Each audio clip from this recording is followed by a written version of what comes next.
really brave, and though I think I've probably learned something, I don't understand what it is yet enough to talk about it.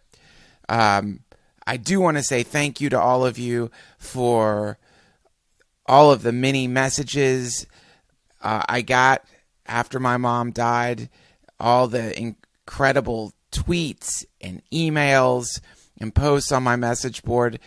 It has been a light in a lot of darkness, and for that, I thank you. I don't want this podcast to just be this constantly maudlin thing, and I don't want to prematurely talk about what it's like to go through the grieving process, so I'm just not going to talk about it until I understand it better, which is something I rarely do, which is why I often seem like an idiot. In the meantime, we've got a lot. I've recorded 2 episodes of the podcast that are in the can. This one coming up with Emil, and then I've got another one with Natasha Leggero that I recorded. And I'm really excited about one that I'm going to record this weekend with an artist that I discovered recently named Jim Woodring, who is a visionary artist that uses graphic novels to portray this alternate dimension where this being called Frank wanders around. I highly recommend checking out this graphic novel, especially before the podcast comes out. You can start with The Portable Frank. Somebody gave this to me at when I was on tour. Somebody gave me a copy of this and nailed it because it's exactly what I like. And this guy is channeling something that I haven't seen channeled since Terrence McKenna. It's supremely psychedelic, and it's silent. It's a silent comic, if that makes sense. There's narration from time to time, but mostly silent. It's black and white, and it's basically about this strange being that wanders around this alternate dimension called the Unifactor. And I was so blown away by the thing that I sent an email to Jim Woodring, as I often do to people that I'd like to talk to on the podcast, with no expectation of ever hearing back from them. And he actually wrote me back. And we're going to record an episode this upcoming weekend. So lots of cool stuff happening. Also, I have a new podcast studio room in my house, which I'm working on right now. There's going to be video and better microphones. I don't think the microphones are particularly terrible, but I'm going to really go for it and buy nice microphones. And we're going to end up with a video component on this eventually. Dustin Marshall, who runs and is the CEO and president of Feral Audio, is going to help me set that up. So that's on the horizon. Thank you all for your patience. I know that it's been a long time since a new podcast has come out. And for those of you who haven't unsubscribed or given up on the thing, Hare Krishna, thank you. This grieving shit sucks. It really throws a monkey wrench into the goddamn brain bin. But holy God, I think we've done it. We recorded an opening to the podcast. Okay, so before we get the podcast going, let's do some business. Following is a paid advertisement brought to you by the Hanselin Twins Incorporated. Moments of History with inspirational speaker Norman Lake. In 1945, the United States of America experienced one of the worst outbreaks of syphilis since the 1924 black hole disaster in Massachusetts. These syphilitic sores that began to afflict anyone of the humping age were so virulent that they did not remain on the genitals, but spread up into the chest from the genital regions. The chest became the new home of syphilis sores. The chest became the final frontier. Syphilitic sores are erotic wounds that I have experienced many times in my life. The pain from a syphilitic sore is akin to having a tiny little demon prodding his pitchfork into your genitals while spraying his salty demon jizz into the open sores. Now imagine that pain if it was not localized on your penile shaft, but it spread all over your upper torso. The pain was so intense for one entrepreneur that in an act of desperation, he went into his infant son's bedroom, tore off his filled diaper, and rubbed it against the source of his chest. The effect was so soft and so soothing that at that moment, he innovated a new form of clothing that he would call the thank you shirt. A shirt comprised of 80% diaper and 20% shit. The shirt was immediately a success, and so many victims of the horrific outbreak of syphilis were soothed by these not soil-tainted diapers that they wore on their sore-ridden chests. Over time, of course, they realized that the excrement was not necessary, that really the only thing that made them feel better was the softness of the diapers, because everyone at that time had been wearing thorn suits and wool made of steel fiber. These days, it's almost like we're wearing steel fiber again, isn't it? If you put on a regular run-of-the-mill Hanes shirt, it's practically like Satan himself came and spanked your back and chest with his thorny, fanged fingers. No, shirts have really jumped the shark these days. All except for one. One company is still producing shirts softer than a diaper-filled baby bowl. These shirts can only be made in Thailand because of President Barack Obama's draconian industrial rules that don't allow fetal stem cells to be mixed with cotton material in the creation of shirts. But at Shirt Design T-shirts, we aren't held back by these ancient, antiquated rules. The shirts at Shirt Design T-shirts are so soft.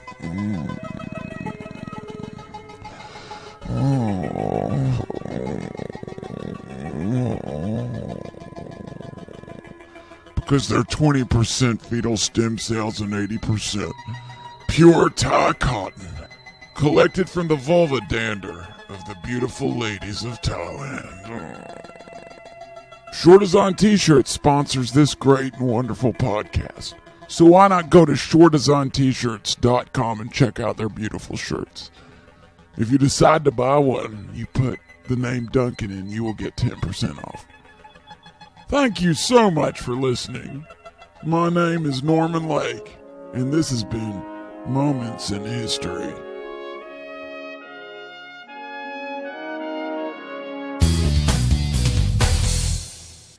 The Duncan Trussell Family Hour podcast is also sponsored by Audible.com. Audible has the largest collection of audiobooks known to man. I am currently listening to Parallel Worlds by Michio Kaku, which is an incredible book about the multiverse, what's called M-theory, membrane theory, and sort of from a physics perspective shows how we are existing in an infinite universe that probably consists of trillions of universes butting off from each other, bumping into each other, and that there could even be the possibility of communicating with beings in these other universes, not just with mushrooms, but with futuristic satellites. So if you like audiobooks and you want to freak out your little brain, if you feel like pulling your brain's pants down and giving it a spanking while it squirms around on the bed, trying to escape but not trying to escape the skilled and deft hand of cosmologist Michio Kaku, can't even say his name, but he will spank your brain until your brain explodes all over your mattress. So go to audibletrial.com/family hour and sign up for a trial membership. Download Parallel Worlds. And if you don't want to keep getting an audiobook every month, which I don't know why you wouldn't, you can cancel and you get to keep the book. So it's basically a free book. Go to audibletrial.com/family hour, sign up. They send us $15. you get a free book.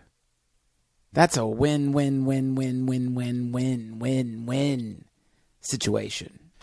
And as always, we have a portal for Amazon.com. So if you are buying lamps, window shades, foot creams, fingernail removing polishes, or ear expanders, whatever it is that you're going to Amazon.com for, go to DuncanTrussell.com first, go through the Amazon portal, and we get a small percentage of it. Go do it. Amazon has everything. I do almost all of my shopping on Amazon. I'm about to buy bird tape from Amazon, which I think is just tape. But it's tape you put on your window because birds don't understand reflections. And now that I have bird feeders, a bird slammed into the window today and died in front of me. So I've got to get tape to keep that from happening. I can't have the tranquility of my porch oasis disturbed by suicidal dipshit birds slamming into my window every day. The guilt is fucking horrific because birds are such sweet little things. Love them. Love birds. I'm retired. I'm a senior citizen.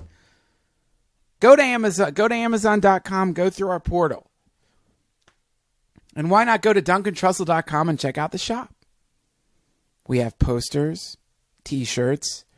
I don't know where the supply level is. I've sort of abandoned ship. We've got to get the shop fixed up again. Get some new shirts in there. But you can go there, and if you really feel like going nuts, you can donate at DuncanTrussell.com and send some green energy to this podcast.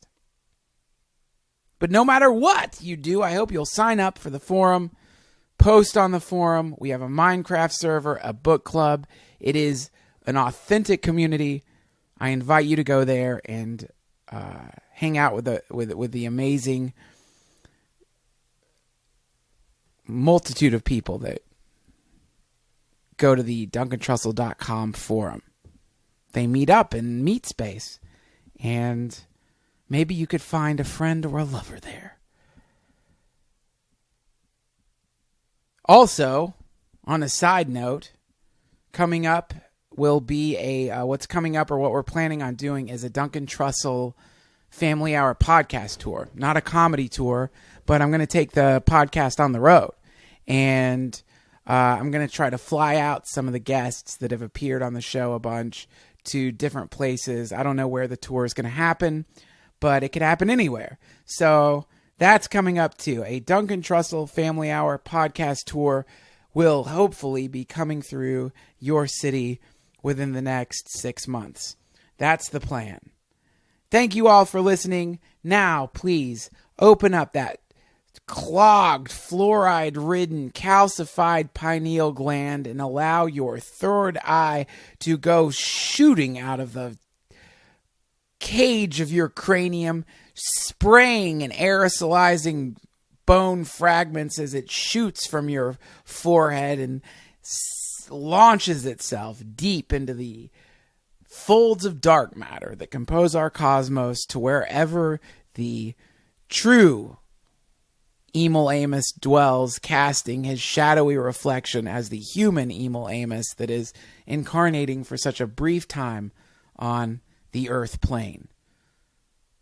Whatever I just said means please welcome to the Duncan Trussell Family Hour podcast, the musician from so many awesome bands. Holy Sons, the Grails, a new band, Lilacs and Champagne, or is it Lilacs? I don't know how you pronounce it. Great band. This is a super talented genius, and also one of my longest, ultimate, super best friends in the world. Emil Amos. Welcome. Hare Krishna. Thank you, God, for Emil Amos.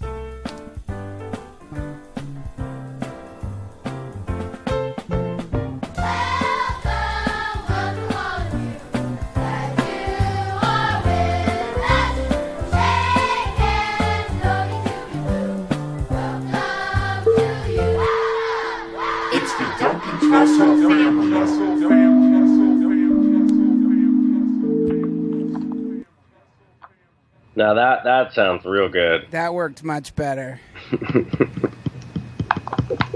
Worked much better.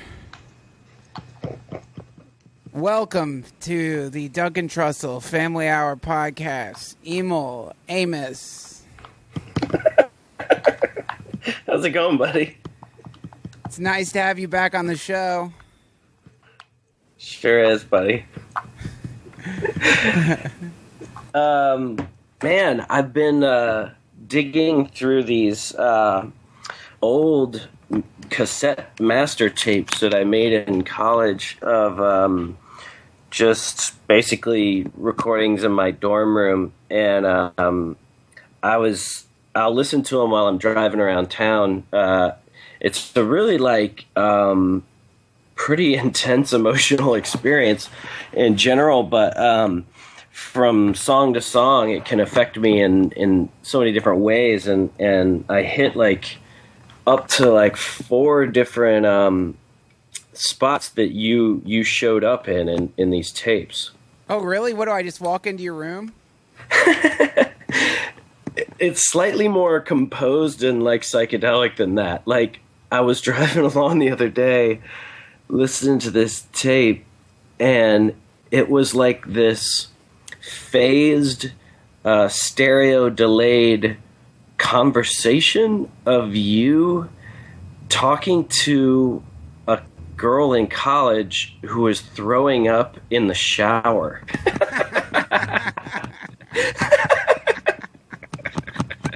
I mean, safe to say you have no idea what I'm talking about, right? No, I don't remember that at all. Isn't that incredible that we've finally gotten to a place that is so far away in terms of time that you literally can experience stuff completely objectively? You have no idea that something happened, and all of a sudden, in 3-dimensional, sound, you're brought back to this situation that you have no idea happened. It's fucking amazing. Yeah, it really is. It's amazing the kind of low-level time travel that happens with that kind of stuff. So you're insulting my level of time travel now. Yeah, your fucking primitive-ass time machine sucks. Doesn't encode emotional states, doesn't encode 3D space. I have to admit, a lot of times at the medium of audio art, I do feel a little jealous of video. I wish we had more video, but I do sort of know from some experience that video is less forgiving in some ways. I mean, you don't necessarily want to see pictures of yourself sometimes, but I do. Go ahead.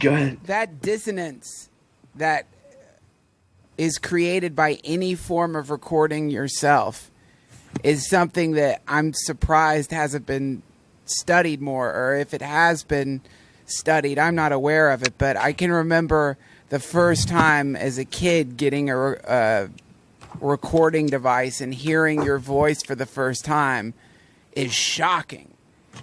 To see that kind of reflection, the audio reflection, that's what a recording is. It's you're recording a reflection.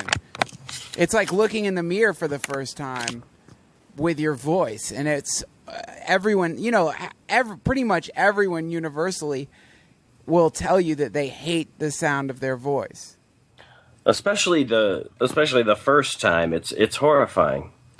It's horrifying, yeah, because there's this distance between the you that exists in reality and the you that you've constructed inside your head, and in a very small way you get the great gulf that exists between those two entities when you hear your voice or see any kind of video recording of yourself. Well, I mean, like a photo, sometimes the internal image of yourself is slightly more correct than the one that comes out on the film. I mean, sometimes it's just a bad angle, and recordings can be like that too. Right. Well, yeah, I mean, that is the big question is what is more accurate. I think it's a kind of seeing your, you know, people are like, I'm not photogenic. I don't want to see pictures of myself, or I don't want to hear myself. It's kind of like that's one small way that people try to avoid truth. You know, like truth is like something that you don't want to come in contact with actively. Yeah, I battle with this concept of like, am I an over sharer or a talking too mucher? Like, sometimes I don't know if I'm going, you know, giving too much information, but I mean, it's pretty easy for me to reconcile with, because I don't like the opposite. I don't like not sharing anything. I find that like way less attractive. You mean being secretive and mysterious? No, honestly, I think that's what people would like to be perceived as when they're kind of not revealing things. But I think just more like when people let self-consciousness get the best of them and think it's more tactful in the end, like to reveal nothing. I find that more offensive than just like oversharing. Like, obviously we all know the guy that overshares that's like, you know, worst case scenario or whatever, but in general, I'd rather know somebody's faults like right up front when I meet them, instead of learning about them in a horrible situation way later when it's actually a clutch, you know, situation. It's such a relief when somebody is like that. I think the ultimate example of that person in popular culture right now is Louis C.K. Yeah. He's kind of pioneered some sort of new kind of oversharing. Yeah, and it's like the effect of it is, you know, the what being honest at that level does is it has this, it creates this kind of exorcism in everyone it's a sigh of relief. You know, when you, as a comedian going and like he does these AMAs on Reddit that are just so hilariously honest about his stand-up and the, you know, his development as a comic and the way his creativity works and his ability to be self-deprecating about his process is just so weirdly such a relief, because, you know, with authors, you don't, that's something you don't get a lot of. At least I don't know of getting it a lot of time. Like your mind constructs this when it comes to like writing or when it comes to a lot of art, your mind thinks that art just kind of pops out of somebody in the completed state. You know, and there's something that's such a relief when you hear the masters saying their initial drafts of whatever the thing is are shit. Yeah. I don't want to draw any like hard lines or like sound like I'm committed to one school of thought, but it does tend to be a pattern that when this sounds pretty juvenile, but like it does tend to be a pattern that like real artists seem to me to have nothing to lose, like true artists, you know, and then people who are kind of trying to pull off a bit of an ego trick and pose as like basically they're on the hunt for some sort of attention or maybe love that they didn't get. Those people are generally much more concerned, and their art emanates from a place, if you can call it that. It emanates from a place of trying to achieve the sort of simulation of who they would like to be and sell it to you. You know what I mean? Yeah, right. Yeah, right. That's dishonest, and God, what an effort that is. That's got to be such an incredible effort. That's the beginning of the professional. Yeah, or I would say that's called entertainment, you know? That's the history of entertainment. Every entertainer knows that you put on a bunch of fucking makeup and you use, the most expensive camera lenses and you practice your script tirelessly. I mean, it's no secret. It's fucking movie magic, It's not about, like, raw poetry or anything, It's just scary when that doesn't end with cameras.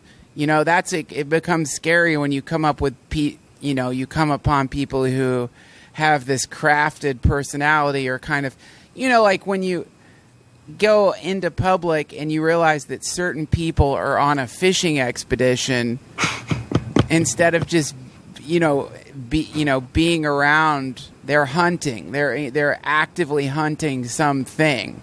Like you go to a party and you come upon people. Did I ever tell you the time when I was with Natasha, she had this party and some just dripping dope showed up to the party with a bunch of people brought this, like, fresh into town, ready to jump into the acting game girl. And she had her fucking these oversized cards in her purse with her headshot on the cards and her name and kind of like probably her Facebook address or whatever. And she's like handing these terrible cards out to people at a party shamelessly. Like that she was working that night at a party. And it was it was like definitely one of the most shocking Hollywood moments to think, dear God, like, aside from the fact that this will never work, it's like, it's just bizarre to think that anybody would feel comfortable doing that. I mean, think of that. Imagine if you were imagine you should do that after an Ulm show. Imagine if you had a little bag with pictures of you that you with pictures in your resume, and you handed it to people after the show. Did you like my drumming?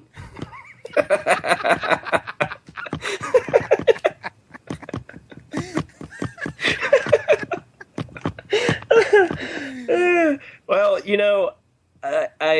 I'm not an expert at this delineation, but in music, you don't have to worry too much about that. In comedy, I do think the atmosphere is pretty different, and part of that is because you're in LA, so that the market that you're working in, it works very of a specific pace, and a certain attitude is expected. So that's just part of, like, the situation. You certainly wouldn't, you couldn't come into contact with the same kind of industry here in Portland, probably not in New York. I'm sure it's different in different places, Well, yeah, I mean, that's that version of business transactions in social life that's just like a very extreme version of it. And there's milder and milder and milder versions of it until it becomes invisible. But it's still there. I guess the more, the more successful predators are also the most stealthy. This is like someone who is just going on one of their first hunts, I guess, and is just sort of stampeding through the forest, trying to catch whatever stupid rare. And the other thing, the other thing that you see in these people is instant tragedy. Like, you see immediately, like, oh no, you're never, ever, ever going to be successful at acting. Like, you're at a party and you can't act like a human. How are you going to act like a human when cameras are on you? Well, I think the correct reaction is just to merely just pity them. Yeah, just pity them. Just kill them. Just kill them. Just like immediately, just have some kind of execution device at the party where it's somewhere in the middle of the thing. everyone just lunges at them like cultists and drags them through the yard and puts them on some stony altar and chops them up and drinks their blood as some kind of... I think when you're younger, I mean, fuck, at least when I was like a teenager in Chapel Hill, like I sensed that there was like this super competitive environment in the community in music, or maybe just being cool or something.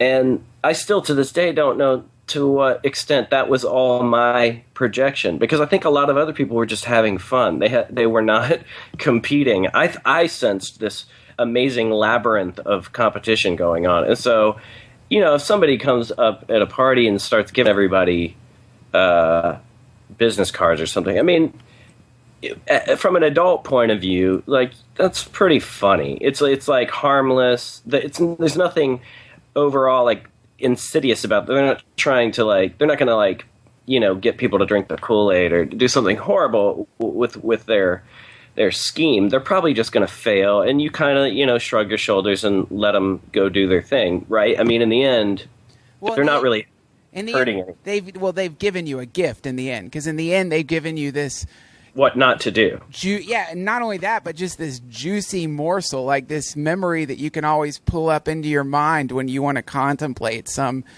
specific pathetic being. There's something enjoyable about like when you contemplate that. I think that's kind of the gift that people like that give the world, is it's like a little mini entertainment DVD that you can play when you're wanting to loathe something. I think that I've already told this story in one of I think it was a Lavender Hour thing, but one time, one of my favorite stories that hopefully in theory gives way to some other sort of insight is that time I was down at your house and I was playing at the gig. You remember that horrible situation? Yes. Yes. I mean, I can laugh at it. I always can laugh at it, because we were like playing on Melrose, and this was Holy Sons, and we had the classic ponytail, like obese sound dude that was like, oh man, fuck. I didn't mean to tell this story. I wasn't trying to get into this, but we were opening, or like we played after some band called Cosmic Juice, if that kind of sets the stage, on Melrose. And like I was barefoot. I think we had all done some coke, and because we were so bored, and like I was behind this massive black curtain, and the voices were on like quadraphonic delay, like shooting around the room, and there was like 4 people in the audience. It was so sad. And and they like, you're supposed to, oh dude, I've totally fucking told this story. No, you haven't told this story. I think I have. Like they announced Holy Sons on this like huge delay, and we're supposed to be playing like some opening like tough guy riff as the curtain comes up, and we're just standing there in total silence, in bare feet, and the curtain just raises up, and we're just looking at the audience, just like, holy shit, how did we get here, And anyway, I was down there after the show, and we stayed up all night. I think we were getting fucked up, and I remember I was perpetually hoarse, and I had like gallons of water, and I was just chugging them, and we stayed up till like 5 or 6 just talking about, I hadn't seen you in a long time.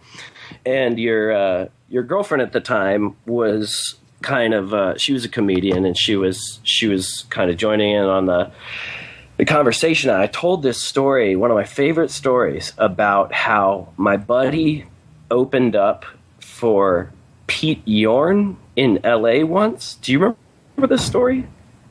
No, I remember the night, and I remember I remember talking the whole night, but I don't remember this story. This is one of my favorite stories, and it seems like we gravitate towards these stories, and I'm not trying to build it up. It's not like some amazing situation, but for me, I love this kind of shit. And I feel like I've told this before, but so my buddy, his name is Zach, he plays in Grails. He was in another band before that showed up in LA to play this, I think it was at the Troubadour, whose actual, like, you know, credibility had long since passed by this point. And so he goes in, they set up to play. They see that some guy named Pete Yorn is playing next, but at the time he had just been launched as this upcoming superstar. Nobody had really heard of him. And so they literally end up playing to an empty room. I don't know if you've ever done that. Literally to an empty room. And so they get off stage and they are just really confused and, you know, inevitably just bummed out. And all of a sudden, you know, somebody comes out and announces Pete Yorn's coming on, and the entire room fills with a crowd of people all in these kind of like the same leather jacket. And so my friend is high, and he's wandering through this crowd. The guy hasn't started yet, and he's like he starts looking at the people going up to one after the other. He's like, so what's this guy all about? Is he any good? And everybody's just kind of like, yeah, I think he's good, you know. And he just feels really suspicious, and eventually finds out through one of them that the entire crowd has been hired to come and watch the show. They've been hired to watch the show. Wow. So, and you know, at the time when I was younger hearing this story, I was like, it was like the fucking Wizard of Oz, like, curtain had been pulled back, and I was like, no fucking way, what? Like, what the fuck? And so I'm telling this story, and your girlfriend at the time is like, she goes, yeah, it's called a clack. Oh, I remember that. Yeah, clack. And I was like, what the fuck is a clack? And she's like, well, you know, in the old days, it was called being a shill. You're just a shill, and a group of shills is a clack or some shit like that. And I was just psychedelic. Like, I was blown away. I was just like, you're telling me you do this stuff? Like, this is normal? You hire audiences? Like, of course, you know, maybe I look like an idiot because I guess TV shows can operate like that. Like, I'm not really sure if they need people in the crowd. Maybe that's normal. But like, you know, underground rock show, like, and I've had this conversation with a really good friend of mine in New York, named Cindy, and she told me other stories like this in New York where she went to a fake, see if you can process this, a fake ironic grindcore show in a designer garage that was posed to look like everything was gritty and intense, and there was a bunch of Norwegian models there on heroin, and the people didn't even play in a grindcore band, but they were like sort of like, you know, it was like they were hired to put up a cultural display. Yeah, no. See, this is interesting, man, because you know, within this, this is something that popped up on my message board. Someone asked, is there really an Illuminati? And, you know, is there secret societies? Is there groups of people that manipulate the masses? And I think these things, just the fact that there's language for it, that you have a group of shills is a clack, and that you have, not only do these things exist, but symbol systems to articulate it in the form of language exist. This is just for bands. This is just so that, you know, a band can have some kind of illusionary success that might somehow lead to that weird chain reaction that becomes real success. But if this is happening on a small level for bands and clothing lines, where all you have to gain is money, how much more would it be happening at the level of government or power, where you actually have global dominance that you can gain from fooling the masses?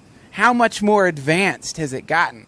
How much more sophisticated has it gotten? How much, you see it in the election process for the United States president, where they'll bus people into town hall meetings that are sympathetic to the speaker, or they'll try to shoot it in a way that it seems more filled up to trick and manipulate people. But then how much more once you become president? How much more when you're running a government does this happen? At what level does it happen? I think that's where the press comes in, and the media comes in. And that's when you start getting like Fox News journalists, and you get that same sense of being in the presence of a chameleon. Something seems off. I know what you mean when you go to places where there's shills. Like when you go to like I've been on I don't remember what the show was. It was some stupid show it was a TV show, some dumb panel show, and the audience is a paid audience. So you kind of look out at this crowd of people. No one really wants to be there. They're making $15 to sit in this shitty show and listen to crap jokes. But it's like you get this specific sense of like, kind of like the same feeling maybe you get when you're around a corpse. Like, this used to be a person, but this is definitely not a person. You know what I mean? Like, it's like a corpse audience. But you get that same feeling when you're watching the news. You get that same feeling when you see like these Fox correspondents and you realize, oh, wait, these aren't journalists at all. These are some kind of propaganda spokespeople. I think they call them pundits, who are manipulating the perception of the masses with the intention generally of leading us into war. It's that same feeling. My point is, it's every single level of the spectrum. You have these goddamn clacks and shills. It's true. I think I've already cited this before, but I'm pretty sure I have. But it was called Operation Mockingbird, a pretty infamous CIA operation. I heard was quoted around 1962. They had at least 500 writers working out in the field of just various publications in America, writing all sorts of articles that just argues, types of points that become popular thought. It could be the idea that Jack Ruby was totally insane, and so never trust anything he ever said because he was completely insane. And it could be this Popular Mechanics article that my friend read and was telling me about that said, exactly why the Building 7, fell, explaining that, nothing insidious, no lava was found, or, stuff like these. So if you compute that there's 500 writers in 1962 on the payroll, how many writers are there now? Right. That's exactly right. And that's why it's always amazing to me when people, and I think there's less of them these days, but when people are like, oh, you conspiracy theorist, all that pish-posh bullshit, it's like, everything about it's completely logical. It just makes sense. I was on my message board. The point I was trying to make is, if you want to see that there's secret societies, just look at skateboarding. It's like, when did people start skateboarding? How long ago was that? Like, when did it start? It's started in the early 70s? Sure, that sounds about right. And it, it's like these like people who barely know how to. Someone just got the idea to put wheels on a ski, basically, and it's, you know what I mean? These big, thick fucking 2x4s with roller skates on the bottom, and they're just kind of barely able to make it down the street. And then cut to now, when you watch YouTube videos of skateboarders these days, they're like practically teleporting. They're like, You know what I mean? The boards have advanced. The materials have advanced. Every single aspect of the thing in an incredibly short amount of time has evolved to the point where what they're doing compared to what it used to be is an entirely different thing. So in the same way, again, what do you get from skateboarding? You get, I guess, the rush of skateboarding. You get to, like, fuck sweaty tattooed chicks and hang out at half pipes.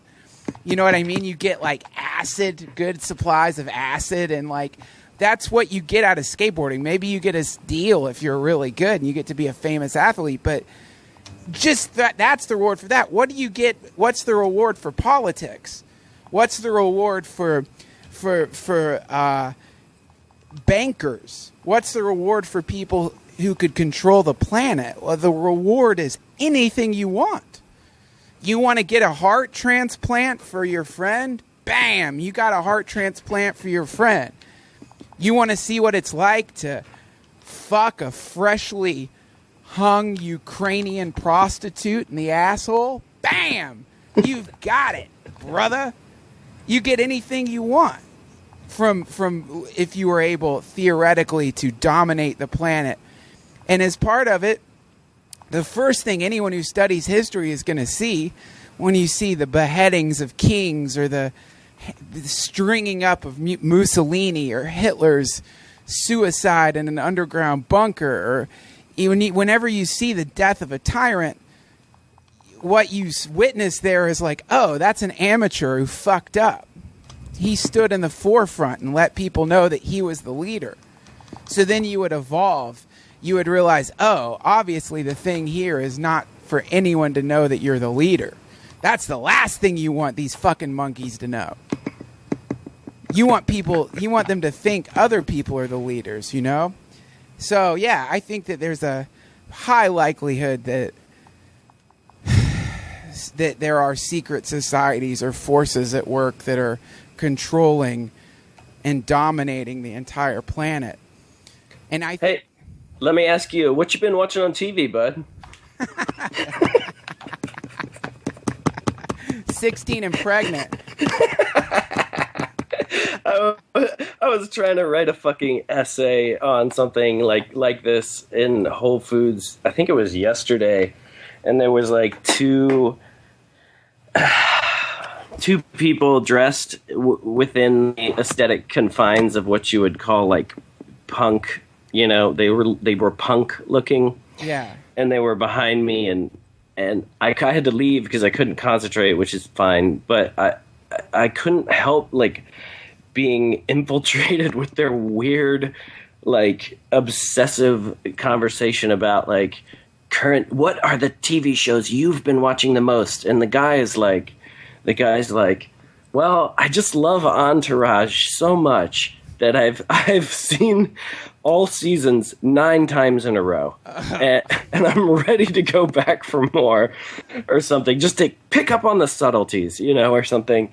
It just makes you, the experience of walking down the street can be, and I'm really not trying to be dramatic here, but it can be nauseating in the official original definition that Sartre was using when he wrote that book. You know, it's like I'll be turning a corner and I'll just look in the window of Ross Dress for Less, and I'll just see a mother like with a concerned look on her face as she's trying to pick out like just this horrible like flower vest for her daughter, and I'll want to fucking puke sometimes, like out of sadness, like I don't know why. It's not like just, and I'm not even being judgmental. I'm just talking about a wave of confusion and nausea that comes over me when I see what we do with our fucking lives, and it scares the shit out of me sometimes. God damn right it's scary. It's scary as fuck, man. It's like you're walking around and like you're seeing all these people engulfed in various degrees of materialism and burning up in their own ways. It's beyond shocking. It really is. Nausea is the exact right word for it, because you just think, oh, like that's, 4 acid trips less, and I'd probably be standing in a fucking Ross picking out khaki pants and sandals for my upcoming trip to Vegas with my bros. I've totally thought that before. I remember as a teenager getting to a point where after enough acid, like looking back and being like, fuck, who the fuck would I have been? I don't like that guy. What, like I could feel like the way that anger and certain types of emotional insights were being processed in a whole different way now. Like, does that make sense? Like when you're a sober guy, when you're a teenager with all this fucking testosterone racing through your bloodstream, like there's a way that it does, like society and everybody is kind of like those feelings tend to get routed in a certain way, and you start tripping every other day or whatever, and it starts to demythologize things, but it just knocks you off that path. You know what I mean? Oh yeah. Yeah, absolutely. And there's a lot of other ways that you get knocked off the path, but it's like the nausea that you're talking about is kind of it's the vertigo of your subjective universe, the membrane of your subjective universe temporarily rubbing up the membrane of another subjective universe of which the laws of physics are completely different than your laws of physics. The moral structure. Oh my God, dude, as an example of rubbing up against these psychopaths, I was at my mom's funeral in Georgia, and this is we didn't even have our ashes yet. This was just like a ceremony, I guess, in this beautiful cemetery with birds flying around. It was beautiful. It was a beautiful day, but one of my family members, it was his job, like he had been picked to speak, kind of this patriarch. And he's this fundamentalist Christian, right? And he comes out, this is my mom's funeral, and he comes out and he's like, Deneen was a psychoanalyst. And she tried to psychoanalyze me from time to time. And anybody who knows me knows you don't do that. Now, I wonder if she's up there in heaven trying to psychoanalyze God. That wouldn't be a good idea. What the fuck? Jesus Christ. It was stunning. This is not a roast. This is somebody's... You know what I mean? This is somebody's funeral. And like he's probably been writing this fucking speech for 20 years. But like just waiting for this moment for her to die so he could kind of fumble into the cemetery spotlight and deliver this passive aggressive speech. But it's like underneath it, because you can't say at a funeral what you want to say. What he wanted to say was, there's a very good possibility, based on the paradigm that I exist in, that Deneen is right now burning in hell. He couldn't say. But my point is, that person's subjective universe, that universe that guy lives in, that's a whole different universe than the one I'm in. That universe is, in my universe, can only hurt each other. Like, there's no way for our universes to come together. We repulse each other. Like, I'm repulsed by him and he's repulsed by me. And I think that's what that sense of nausea is this kind of like just this feeling of suck that comes when you get too close to someone else's paradigm. And where it gets really weird is it's like, which one's right? Which one's right? I guarantee you which one he thinks is right. I mean, he probably thinks, because this generally tends to come with people of that stance, but like he probably thinks he's the most polite guy in the world. You know what I mean? Right. And he probably thinks you're really off color. You know what I mean? But like, look what the fuck happened, you know? Yeah. Yeah. I mean, like, you sort of, yeah. The curious thing about it is, it seems like there are varying degrees of lucidity that people. It seems like that's the spectrum, right? It's like varying degrees of lucidity. It's like deeper. It's kind of like how much have you bought into the conditioning? You know, like how much have you to subscribe to the popular paradigm? Well, and the more it seems like the more that you've subscribed to that paradigm, the more angry and entitled and malicious you become.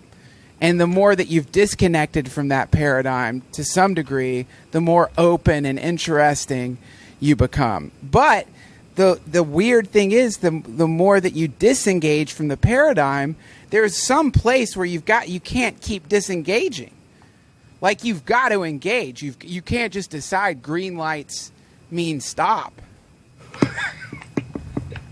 Yeah, I mean, I generally just wonder, you know, or tend to think the ultimate question is, like, to what extent is this individual fueled by rabid insecurity, and how has that forced them to, whatever ratio it is, hide within the constructs of their conformist, you know, tendency. And so, you know, how have they sublimated this raging anger and bitterness, you know? Right. Yeah, right. And insecurity, you know, what exactly is that? How would you define insecurity? God, you know, it seems like it makes the fucking world go around. Doesn't it? It seems like one of the most motivating factors in human life. Like, my favorite, a lot of people talk Alan Watts, blibbity blah, this and that, but my favorite quote of his is a dark one. And it's when he says that most likely every good-natured deed is done in the attempt to escape persecution. Yeah. Fuck yeah, dude. That's hilarious. That's Totally. hilarious. Yeah, you're always trying to run away from the persecution that he's talking about. It's it's like the persecution isn't necessary anymore. It's in our heads. So it's like we're persecuting ourselves. We're putting the pitchfork to ourselves all the time. You know, stand in front of a mirror naked. The majority of people who do that, and there's just this sense of like, ugh, look at that fucking thing. Oh, fuck me, man. That's me. Fuck me. And that's insecurity by definition. That's insecurity. And then that makes you run away from the mirror. We're always running away from the mirror. Dude, that is the embodiment of what Alan Watts was trying to say, especially with that book, The Wisdom of Insecurity. But, you know, a lot of people want to make Alan Watts into a leader type, but I don't see him as a leader at all. I don't think that's what he was doing. I think, you know, there might have been times where if you read the book, the biography about him, it basically says that there were times that he kind of, this is going to sound controversial, but he actually ended up milking religion for what it would bring him, depending on how lazy he was that year or what he was doing. But it said that he became a Christian in order to, well, the book says in order so that he could like live for free, basically as a monk, you know. But he had a family, and the church would support him. So he defected from Buddhism, became a Christian for like this period of time, so he could kind of have a free ride, and then he went back to Buddhism. He wasn't the person that people try to make him out to be. He was just a fucking dude living life, hustling just the same as most people. He just had a very special insight into a type of thought that hadn't even broke in the West, and so he obviously brought a lot of it over. I mean, Aleister Crowley had already done a lot of that stuff, but it hadn't broken into the Bohemian circuit, and so they made him into this thing. But like the Lord of the Rings, it was made into a mythology of the hippie culture, and I don't know if you've read about it, but Tolkien, he hated hippies with a passion. He tried to get Lord of the Rings not published again, I think was the story at one point, because he didn't even want them to have their hands on it. This is one of the funniest things of ever, is you get the conduit, and the conduit channels the energy, whatever the energy is. The energy's so potent that it comes to life in the minds of the people who've come in contact with it. And the ownership thing, it's like, forget it, motherfucker. You don't have ownership of it. You were just the conduit for the thing. You laid the egg, and everybody else is duplicating and sitting on that egg in their own way and hatching whatever weird birds they think that result from it. And it's a funny fucking thing when the Tyler Durden effect happens in whatever way, like in Fight Club, where the shit just like, you channeled a thing, the thing popped out. Now you set this neurological fire in the brains of anyone who came in contact with whatever the thing was you said at the time, and you just got to deal with that. That's the thing. Once the genie's out of the bottle and you're the bottle, you don't control the genie anymore. That's funny that Tolkien's like, no, bring it back where I can control it. It just goes to show that the vessel for the message is secondary to the message itself. Who fucking cares if Tolkien hated goddamn hippies, That guy is just a printer. It's like, I don't know how he wrote Lord of the Rings. You read that book and it's like he channeled it. Like, I don't know how anyone could have written that. I remember when Star Wars came back out not so long ago, or whatever it was. I guess it was one of the sequels, and I was watching some sort of bonus feature where George Lucas is being interviewed, and he said, I thought this was fucking amazing, but he's like, they get him in this interview where he probably had 5 minutes, and they're like, so how do you feel now that this is all said and done? And his response was, honestly, I look at my life and I've turned into Darth Vader. I thought that was fucking amazing that he said that. He was just being completely honest. He's like, I've fucking sold my soul, Well, yeah. You're dealing with. Here's the bottom line. The thing that you're riding around in is, it goes bad. It's like an open can of Spam. You're gonna molder. That's my favorite part of the story, though. That's what humanizes the hero's journey, is the fall from grace. If you don't have the fall from grace, you got a Hollywood ending, and that's not worth much. No, that isn't. It's not. It's certainly not interesting, and it's definitely it's definitely really impossible. Anyway, it's impossible.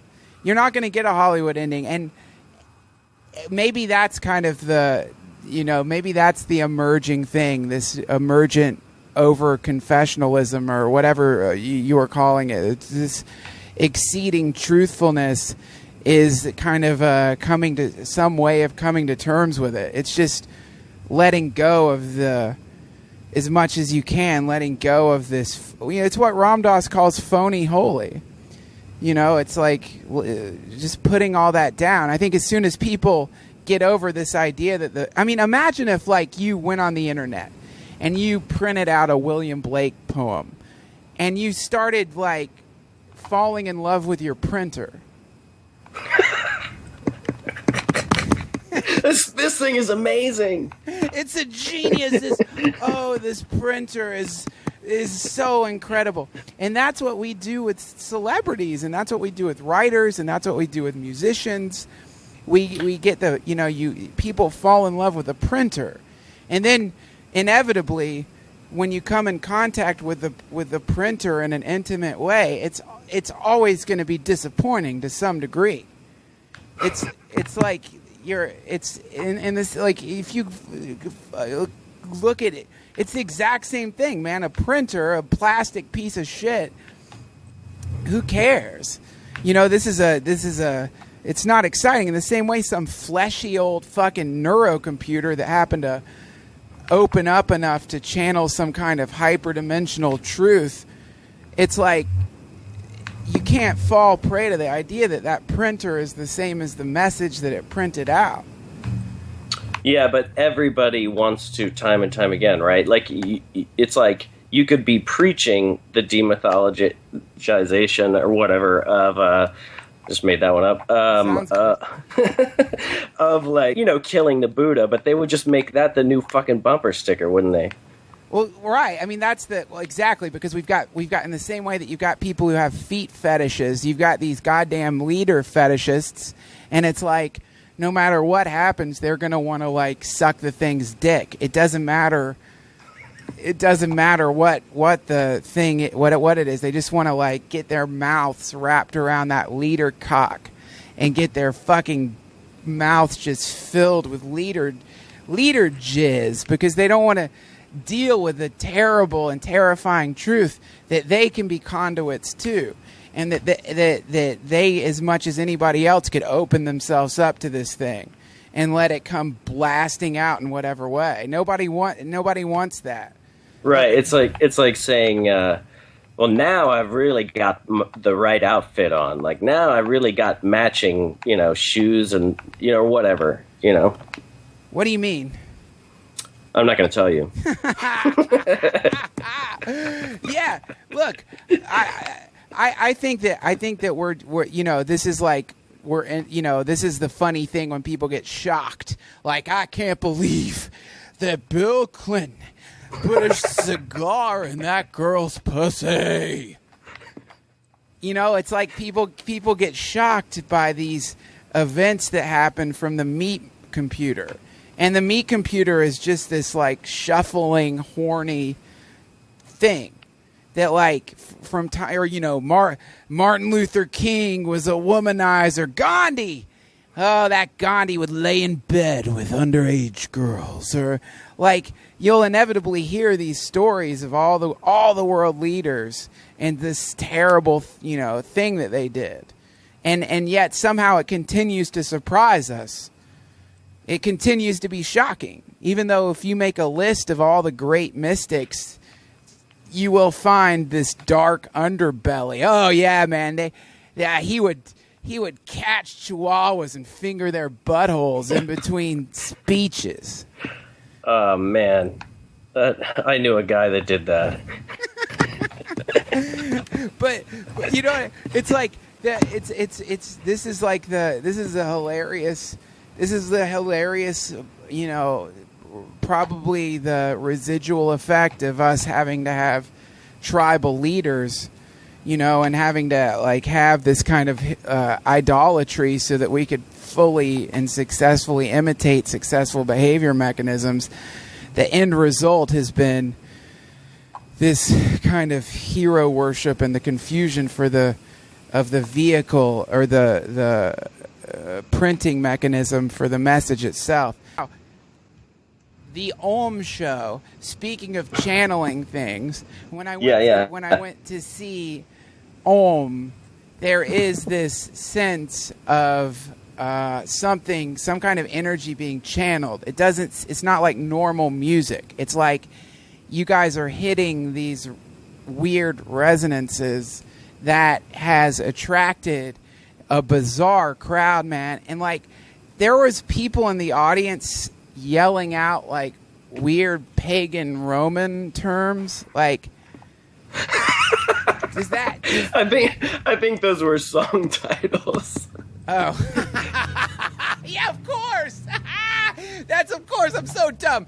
There was some, like, there was, like, a tiny little, like, menacing looking Latino guy covered in tattoos who kept yelling out, "Satanis!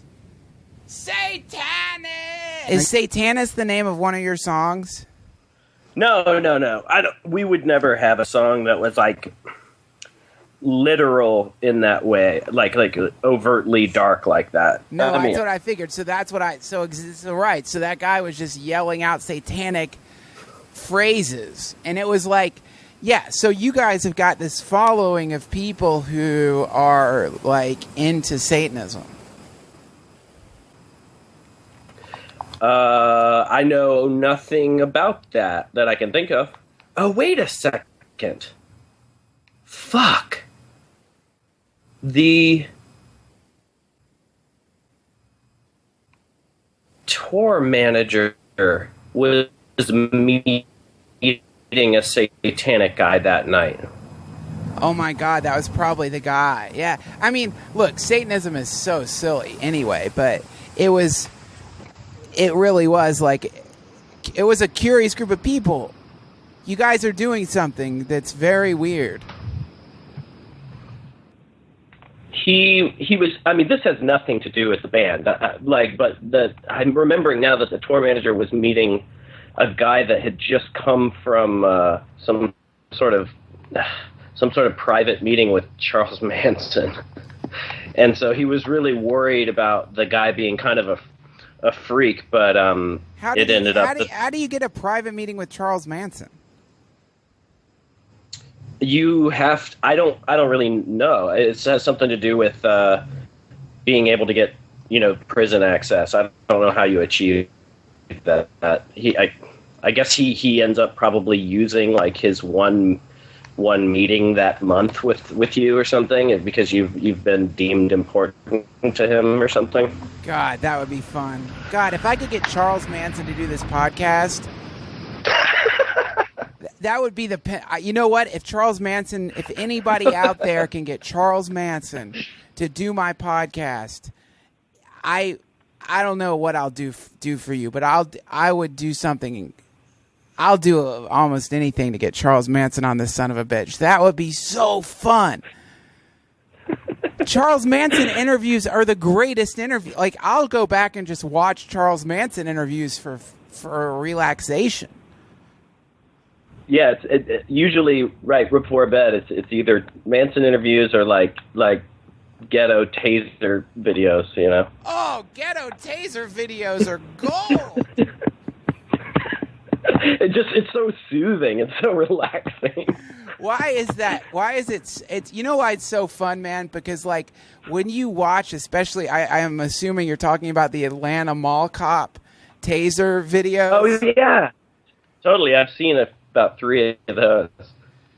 Yeah, man. Those are the reason it's so cool is because you're watching this like instantaneous shift in states from this kind of like screaming, super hyper aggressiveness to paralysis and like falling over like a tree in the woods. Just like going from. And then the shock of getting tased always shuts them up.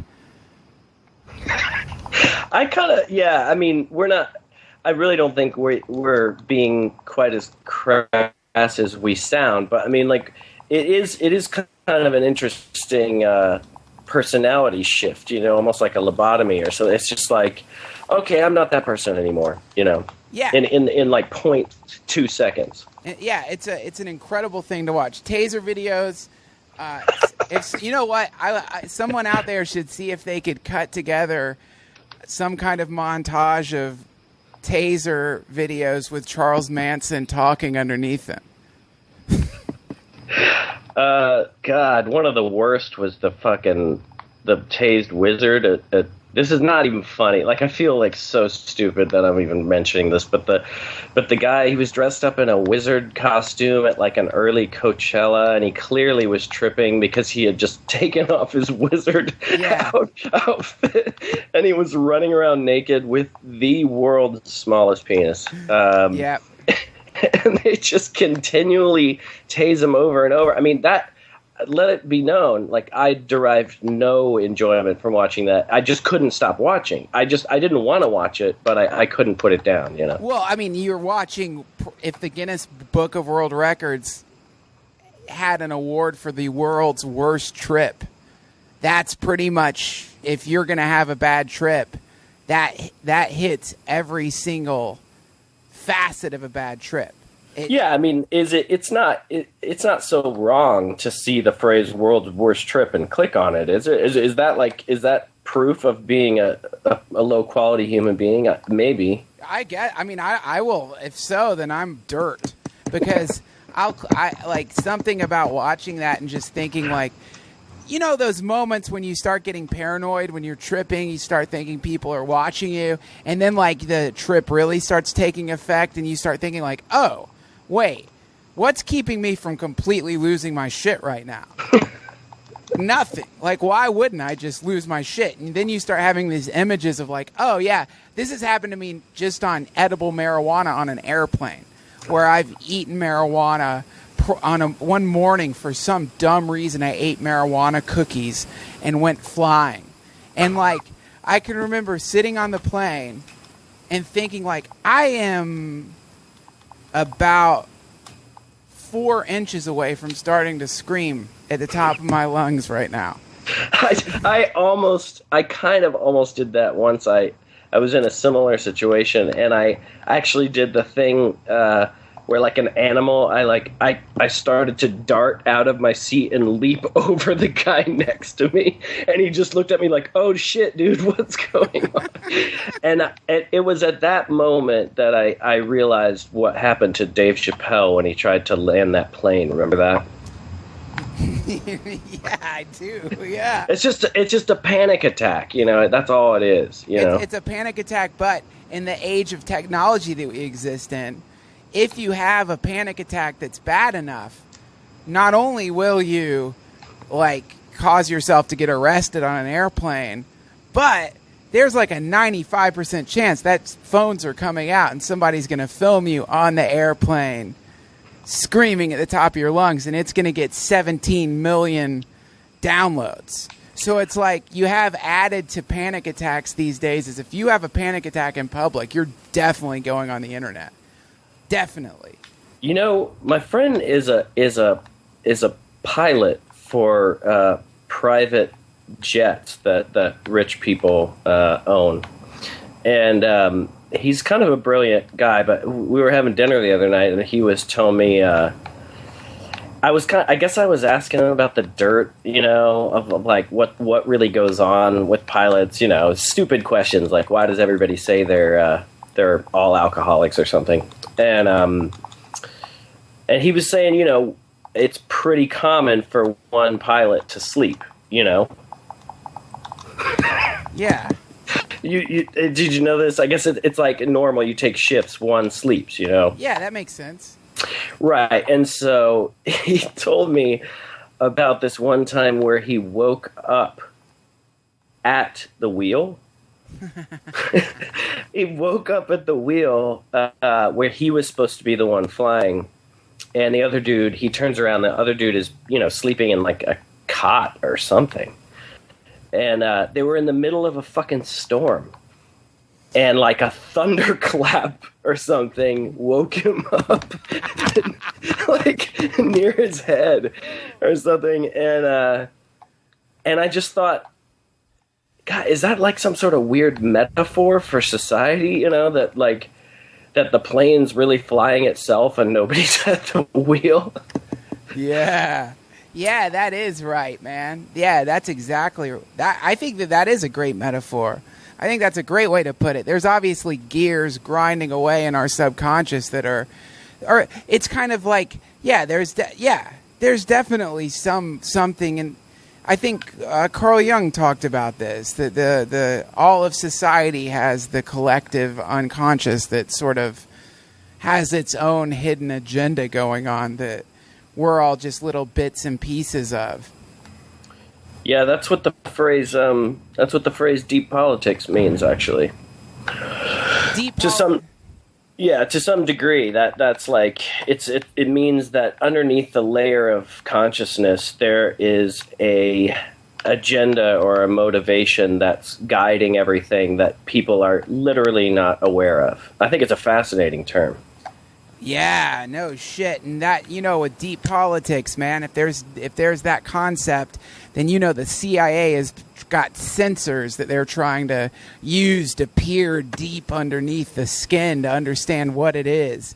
You know, what the fuck is it? What are they? Because that's where it gets weird, because then you've got all of politics and all of law and all of the various aspects of power are just the reflection or the backside of some other thing that we can't turn around to look at. It's like looking at your own nose. Deep politics, the collective mind,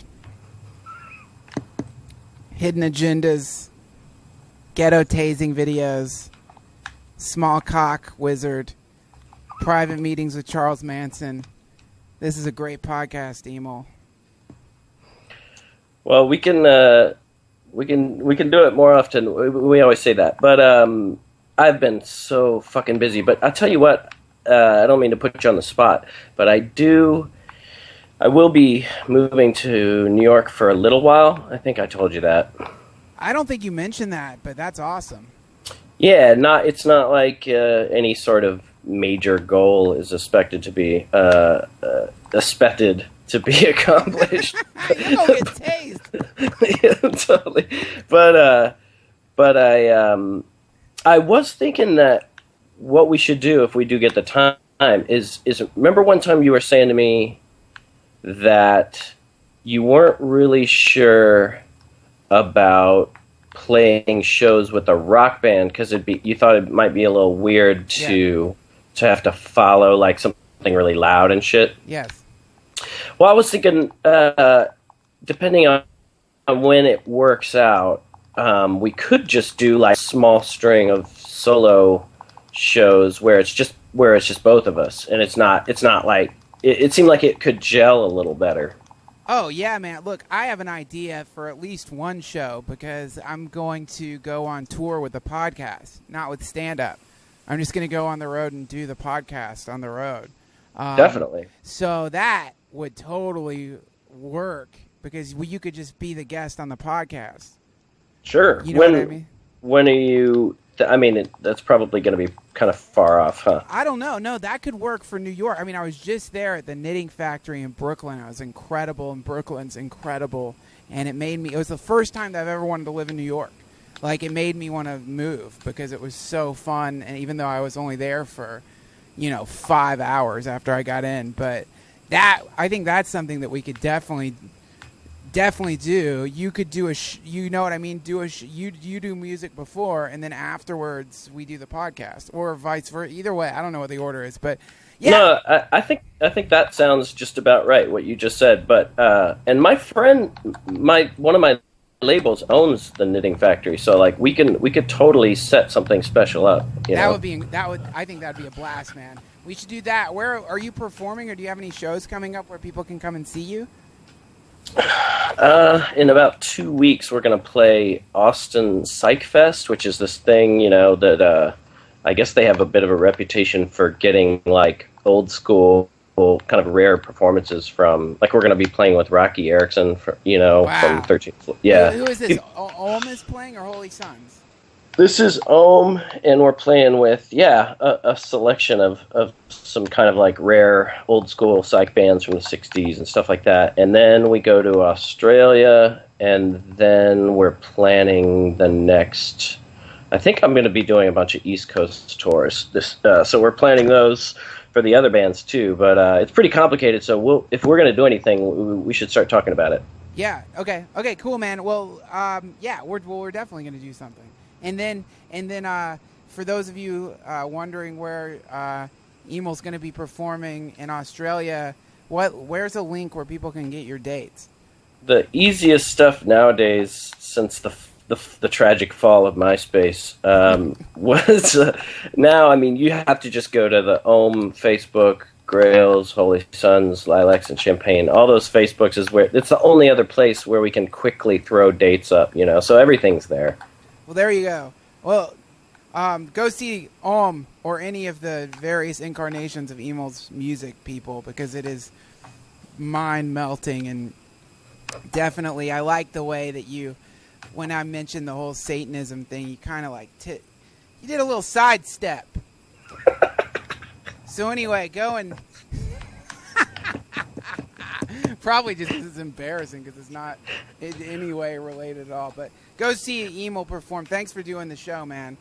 Yeah, we'll talk really soon. Thanks for listening, everybody. This sounds like shit because my microphone just died. That was Emil Amos. My mom just died too. Now enjoy the song Cruel and Unusual from the Holy Sons album Criminals Return. Buy it on iTunes. Thanks for listening. Hare Krishna. I crane my neck against my will. If life is dark comedy, it mocks me still. This road I'm on is full of wrecks, and I can't seem to turn my head away.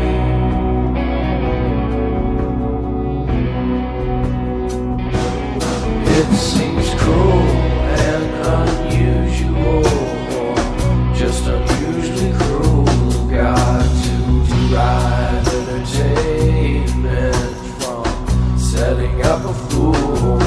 But his boredom is no higher, and I'm bored of his design.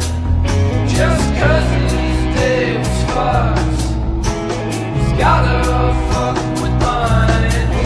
My mind's not lit, it's lit too bright. I can't decide if I'm abandoned or just held way too tight.